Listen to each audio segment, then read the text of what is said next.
যারা ভাবে content creation অনেক ইজি অ্যান্ড এটা যে কোনো কেউ করতে পারবে, like they are getting paid for nothing, and যারা এসব ভাবে, যারা চাকরি করে বা যাদের এরকম মেন্টালিটি আছে যেটা অনেক ইজি একটা কাজ, জাস্ট ভিডিও বানাও অ্যান্ড লাইক আর্ন মানি। তো আমি আপনাদের সাথে একটা জিনিস শেয়ার করতে চাই। হতে পারে এটা অন্য অন্য কাজের তুলনায় একটু ইজি, বাট এটা একদমই যে বাচ্চাদের খেলা বা অনেক ইজি এটা একদমই না। ওটার জন্য আমি আপনাদের সাথে আজকের এই 2 ঘন্টা আগে আমার সাথে হওয়া একটা স্টোরি শেয়ার করতে চাই। সো কাহিনী শুরু হয়েছে যেখান থেকে আমি ফজরের নামাজ পড়ে একটা ভেবেছিলাম, একটা শ্যুট লোকেশন ছিল আমার, যে জায়গায় আমি ভেবেছি আমি শ্যুট করবো। সো আমি ওইদিকে যাই, যাওয়ার পর লাইক আমি আমার একটা সেলফি স্টিক অ্যান্ড আমার ফোন বের করি। সো ওইদিকে আমাকে 4-5 জন, লাইক 4-5 জন না, 3 জন ছিল, মেবি 3-4 জন আমাকে ধরে জিজ্ঞেস করে যে লাইক তুমি কী করছো, এদিকে কী ভিডিও বানাচ্ছ, আমি কী করছো, তারা বুঝে না যে আমি করছিলাম কি। সো লাইক তাদের সাথে আমাদের একটু কথা কাটাকাটি হয়ে যায়।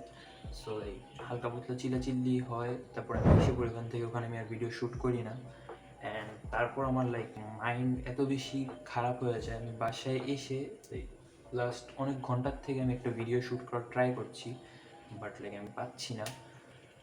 And I thought that I should like share this experience with you guys so that you can know that creating content is not easy at all. Like अपने कैमरा নিয়ে কোথাও যাওয়া, it's like a very abnormal thing to do in our society. Like তারা বুঝছিলই না যে আমি কী করছি বা কী করতে চাচ্ছি। তাদেরও কোনো দোষ নেই, তারা অবশ্যই তাদের জায়গায় ঠিক, বাট আমি অলমোস্ট 2 কিলোমিটার হেঁটে আমি ওই জায়গাটায় গিয়েছিলাম। আবার আমার 2 কিলোমিটার হেঁটে আসা লেগেছে, লাইক অলমোস্ট 4 কিলোমিটার আমার হাঁটা লেগেছে, but I get nothing for it.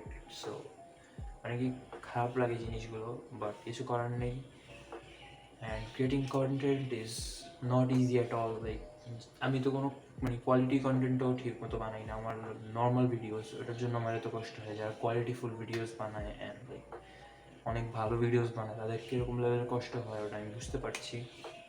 And I thought that আমার শেয়ার করা উচিত ইউটিউবে এসে।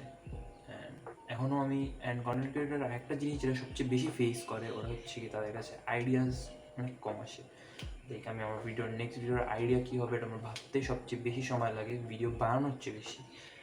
অ্যান্ড আর কি আজকে ভিডিওর জন্য একটু কি, অ্যান্ড মনে করলাম এই ভিডিওর মানে এই এক্সপিরিয়েন্সটা আমি আপনাদের সাথে শেয়ার করবো। ফিউচারে যদি আমার মনে হয় যে এক্সপিরিয়েন্স শেয়ার করা ঠিক হয়নি বা লাইক কোনো কনসিকুয়েন্সেস দেখি, তাহলে I will private this video. Bye bye.